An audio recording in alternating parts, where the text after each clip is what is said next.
Dear student, अगर आपको भी किसी क्वेश्चन में डाउट है तो आपको उस क्वेश्चन का फोटो खींचना है और क्रॉप करना है। तुरंत 5 सेकंड में उस क्वेश्चन का आंसर वीडियो सॉल्यूशन के साथ आपको मिल जाएगा। फिर चाहे आपका क्वेश्चन होमवर्क का हो, सीबीएसई बोर्ड का हो, राजस्थान बोर्ड का हो या अदर किसी भी बोर्ड का हो, या क्लास 6 से 12 आईआईटी, जेई, नीट या फिजिक्स, केमिस्ट्री, बायोलॉजी, मैथ के इन सभी सवालों का जवाब मिलेगा डाउटनेट पर।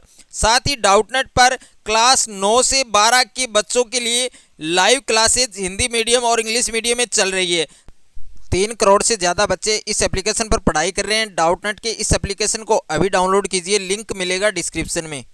नमस्कार प्यारे बच्चों, स्वागत है आप सभी का आपके अपने YouTube चैनल में। तो आज के इस वीडियो में हम कक्षा 10 सामाजिक विज्ञान और कक्षा 10 सामाजिक विज्ञान में हमने क्रैश कोर्स 2021 की बोर्ड एग्जाम के लिए स्टार्ट कर रखा है। अगर आपने चैप्टर 1 से चैप्टर 5 तक के वीडियो नहीं देखे हैं तो उन वीडियो का लिंक आपको डिस्क्रिप्शन में मिल जाएगा, वहां जाकर आप उन चैप्टर को भी अच्छे से तैयार कर सकते हैं। तो आज के इस वीडियो में हम चैप्टर नंबर 6 है आपके केंद्र सरकार, और केंद्र सरकार वाले चैप्टर के जितने भी मोस्ट इंपोर्टेंट क्वेश्चन आंसर हैं जो आपके 2021 बोर्ड एग्जाम में पूछे जा सकते हैं, तो उन सभी क्वेश्चंस के बारे में हम आज के इस वीडियो में डिस्कस करने वाले हैं। और ये चैप्टर आपके टोटल 7 नंबर का है, यानी इस चैप्टर से आपके 7 नंबर के क्वेश्चन बोर्ड एग्जाम में पूछे जाएंगे।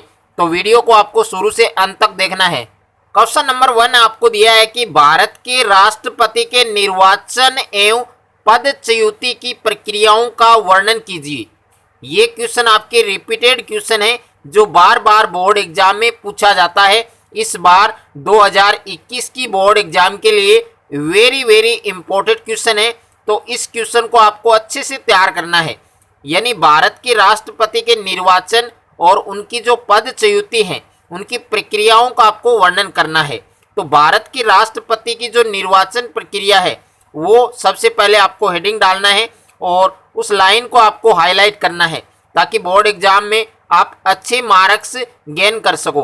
तो भारत के राष्ट्रपति की जो निर्वाचन प्रक्रिया उसको हेडिंग डालना है और उसमें लिखना है कि भारत के राष्ट्रपति के चुनाव के लिए जो एकल संक्रमणीय मत पद्धति है उस पर आधारित अप्रत्यक्ष निर्वाचन पद्धति को अपनाया गया है। यानी भारत के राष्ट्रपति के चुनाव के लिए एकल संक्रमणीय मत पद्धति पर आधारित अप्रत्यक्ष निर्वाचन पद्धति को अपनाया गया है। उसके बाद में है अप्रत्यक्ष निर्वाचन। अब देखिए अप्रत्यक्ष निर्वाचन क्या होता है, तो राष्ट्रपति का चुनाव अप्रत्यक्ष रूप से ऐसे निर्वाचक मंडल द्वारा किया जाता है जिसमें ये 2 गुण हो, जिसमें पहला क्या है, संसद के दोनों सदनों के निर्वाचित सदस्य और राज्य विधानसभाओं और 17वें संवैधानिक संशोधन 1992 के अनुसार जो संघीय क्षेत्र हैं उनकी विधानसभाओं के निर्वाचित सदस्य सम्मिलित होंगे। यानी जो राष्ट्रपति हैं उनका चुनाव अप्रत्यक्ष रूप से ऐसे निर्वाचक मंडल के द्वारा किया जाता है जिसमें संसद के दोनों सदनों के निर्वाचित सदस्य और दूसरा है राज्य विधानसभाओं तथा 17वें संवैधानिक संशोधन 1992 के अनुसार संघीय क्षेत्रों की विधानसभाओं के निर्वाचित सदस्य हैं वो सम्मिलित होंगे। उसके बाद में है पदच्युति की पद्धति। यानी जो पदच्युति की जो पद्धति है वो क्या होती है, तो भारत के राष्ट्रपति का कार्यकाल आप जानते हैं कि 5 वर्ष का होता है। भारत के राष्ट्रपति का कार्यकाल कितना होता है, 5 वर्ष का होता है। किंतु भारतीय संविधान के अनुच्छेद 61 के अनुसार जो राष्ट्रपति हैं उनके द्वारा संविधान का उल्लंघन किए जाने पर संवैधानिक पद्धति से उस पर महाभियोग लगाकर उसे पदच्युत किया जा सकता है। यानी भारत के जो राष्ट्रपति हैं उनका कार्यकाल 5 वर्ष का होता है, किंतु भारतीय संविधान के अनुच्छेद 61 के अनुसार जो राष्ट्रपति हैं उनके द्वारा संविधान का उल्लंघन किए जाने पर संवैधानिक पद्धति उस पर महाभियोग लगाकर उसे पदच्युत किया जा सकता है। और राष्ट्रपति पर अभियोग चलाने की अनुमति के लिए अभियोग चलाने वाले सदन की जो समस्त सदस्य संख्या उसके 1/4 सदस्यों के हस्ताक्षर होने आवश्यक हैं और सदन में प्राप्त होने के 14 दिन बाद उसे अभियोग लगाने वाले सदन में उस पर विचार किया जाएगा।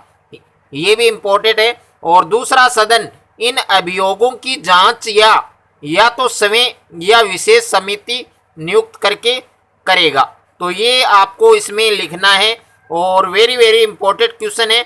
बहुत ही अच्छे से आपको ये वाला क्वेश्चन तैयार करना है। क्वेश्चन नंबर 2 आपको दिया गया है कि लोकसभा की शक्तियों का वर्णन कीजिए, यानी पावर्स ऑफ लोकसभा। जो लोकसभा की जो शक्तियां हैं उनका आपको वर्णन करना है।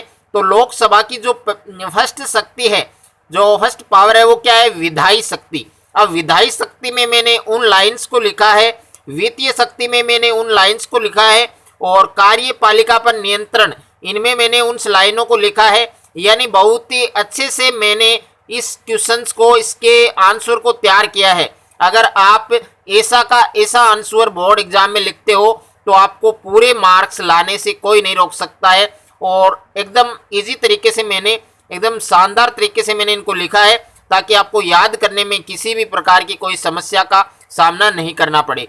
तो जो पहली शक्ति है विधायी शक्ति, इसमें आपको लिखना है कि संविधान के अनुसार जो भारतीय संसद हैं, जो संघीय सूची हैं, समवर्ती सूची हैं और कुछ परिस्थितियों में राज्य सूची के विषयों पर कानून बना सकती है।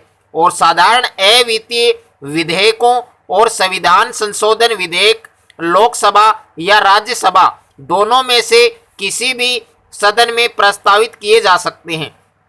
यानी संविधान के अनुसार भारतीय संसद संघीय सूची, समवर्ती सूची, कुछ परिस्थितियों में राज्य सूची के विषयों पर कानून बना सकती है। साधारण अवित्तीय विधेयकों और संविधान संशोधन विधेयक लोकसभा या राज्यसभा दोनों में से किसी भी सदन में प्रस्तावित किए जा सकते हैं। और सेकंड जो पावर है आपके, दूसरी शक्ति है वित्तीय शक्ति। तो भारतीय संविधान द्वारा वित्तीय क्षेत्र के संबंध में शक्ति लोकसभा को ही प्राप्त है और इस संबंध में राज्यसभा की स्थिति बहुत गौण है। अनुच्छेद 109 के अनुसार धन विधेयक लोकसभा में ही प्रस्तावित किए जा सकते हैं, राज्यसभा में नहीं किए जा सकते। यानी जो अनुच्छेद 109 है इसके अनुसार जो धन विधेयक लोकसभा में ही प्रस्तावित किए जा सकते हैं, राज्यसभा में बिल्कुल भी नहीं। तो ये आपको वित्तीय शक्ति में लिखना है। उसके बाद में तीसरी शक्ति है कार्यपालिका पर नियंत्रण। तो संविधान के अनुसार संघीय कार्यपालिका अर्थात मंत्रिमंडल संसद के प्रति उत्तरदायी होता है और मंत्रिमंडल केवल उसी समय तक अपने पद पर रहता है। 4 नंबर जो शक्ति दे रखी है संविधान संशोधन संबंधी शक्ति। तो लोकसभा को राज्यसभा के साथ मिलकर संविधान में संशोधन परिवर्तन की शक्ति प्राप्त है। यानी जो संविधान संशोधन संबंधी शक्ति है इसमें लोकसभा को राज्यसभा के साथ मिलकर संविधान में संशोधन परिवर्तन की जो शक्ति है वो प्राप्त है। 5 नंबर शक्ति इसमें दी गई है निर्वाचक मंडल के रूप में कार्य। तो अनुच्छेद 54 के अनुसार लोकसभा के निर्वाचित सदस्य राज्यसभा के निर्वाचित सदस्यों और राज्य विधानसभाओं के निर्वाचित सदस्यों के साथ मिलकर राष्ट्रपति को निर्वाचित करते हैं। यानी जो अनुच्छेद 54 है इसके अनुसार लोकसभा के निर्वाचित सदस्य राज्यसभा के निर्वाचित सदस्यों और राज्य विधानसभाओं के निर्वाचित सदस्यों के साथ मिलकर राष्ट्रपति को निर्वाचित करते हैं।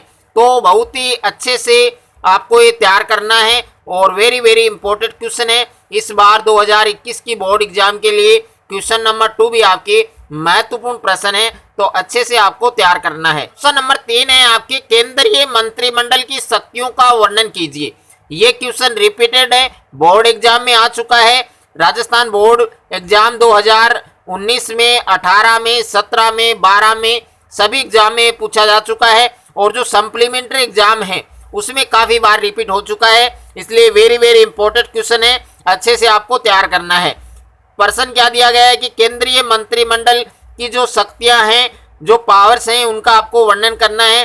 पहली जो शक्ति है वो आपके राष्ट्रीय नीति निर्धारित करना, यानी राष्ट्र की जो नीति है वो निर्धारित करना। तो मंत्रिमंडल ये निश्चित करता है कि आंतरिक क्षेत्र में प्रशासन के विभिन्न विभागों द्वारा और वैदेशिक क्षेत्र में दूसरे देशों के साथ संबंध के विषय में किस प्रकार की नीति अपनाई जाएगी। यानी मंत्रिमंडल ये निश्चित करता है कि आंतरिक क्षेत्र में प्रशासन के विभिन्न विभागों द्वारा और वैदेशिक क्षेत्र में दूसरे देशों के साथ संबंध के विषय में किस प्रकार की नीति है वो अपनाई जाएगी।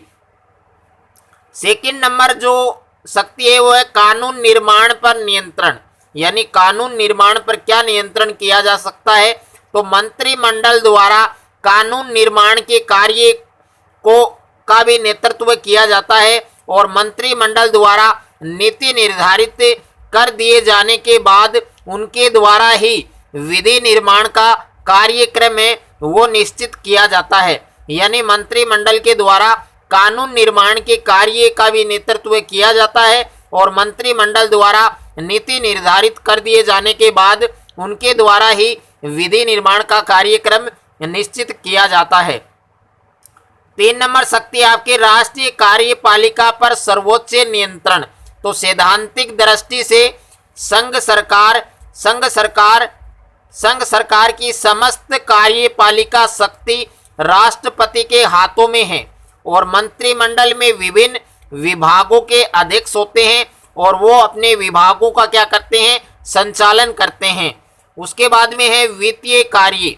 तो वित्तीय कार्य में आपको क्या लिखना है कि देश की जो आर्थिक नीति है निर्धारित करने की जिम्मेदारी भी मंत्री परिषद की होती है और इसके लिए उनके द्वारा प्रत्येक वर्ष संसद के सम्मुख देश के संभावित आय व्यय का ब्यौरा प्रस्तुत किया जाता है।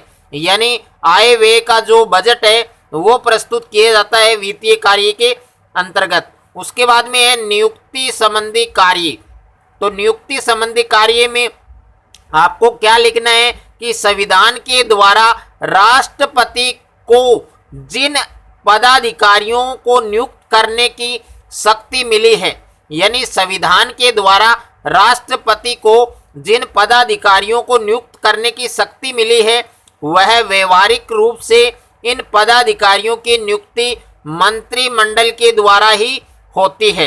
तो ये भी आपको अच्छे से तैयार करना है। वेरी इंपॉर्टेंट क्वेश्चन है 2021 की बोर्ड एग्जाम के लिए। अगर आपने इन तीनों क्वेश्चन को तैयार कर लिया तो इस चैप्टर से आपके 7 नंबर कन्फर्म है, एक भी नंबर आपके नहीं कटने वाला है बोर्ड एग्जाम 2021 में। अगर आपको मेरा ये वीडियो अच्छा लगे तो वीडियो को लाइक करें, दोस्तों के साथ शेयर करें और चैनल पर आप नए हैं तो चैनल को सब्सक्राइब कर लीजिए और साथ में बेल आइकन को प्रेस कर लीजिए।